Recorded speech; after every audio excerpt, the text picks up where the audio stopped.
Oh, what's up mga kagabay?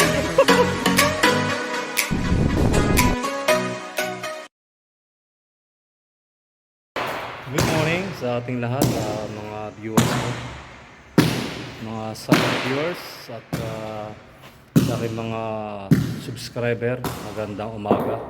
Bagamat dito po ay sobrang init ngayon. Ang temperature yata ay 38 ngayon dito. So mainit. Bukod sa sikat ng araw ay yung hangin ay mainit pa rin na tumatama sa katawan. So sadyang ganyan talaga trabaho lang.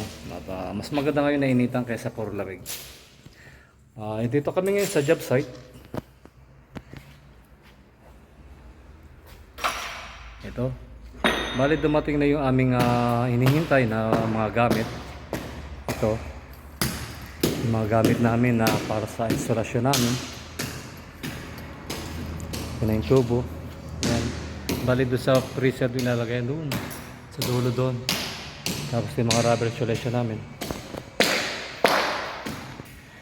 So bali ito kasi ay gaya nito. Tinitibag itong tubo dito. Dahil ito ay dati nakalagay na itong refrigerator na to sa ito. Nilipat ito dito.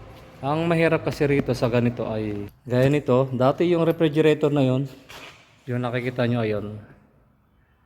Yan yung chiller na yan na cabinet para sa olives at sa cheese section yan. Bali yan ay nakakabit na yan dito sa area dito. Naka-okay na yan dyan, kumbaga naka-install na. Iba-vacuum na lang yan at kakarga ng print, pero ayon dun sa may-ari ay kailangan tanggalin at ilipat nga doon sa area doon. Sa pag-itan niyang poste, doon siya. Kaya naman ito, back na naman sila. So ayan, dati naka-install na yan. Back na naman yan. Babakbakin na naman nila yung tiles na yan. So sayang, di ba? So hindi nila napag-isipan kung na mabuti itong area na to.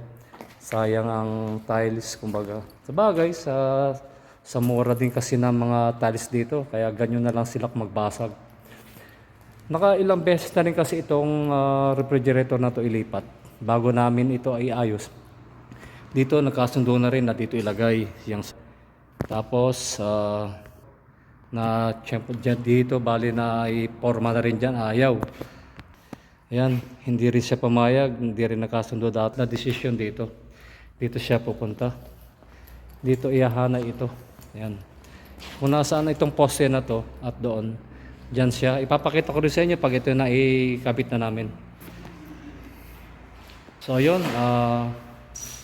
good morning po muli at salamat po sa walang sawang pagsubaybay sa YouTube channel. Sana po wag po kayo bibitiw. Samahan nyo na lang po ako sa maliit kong channel. Napakahirap pala abutin yung $100 na yan. Wala pa tayong sahod, no? Pero libang-libang na rin. Good luck po at smile. Huwag kalimutan. Kaya uminom ng tubig. Bye!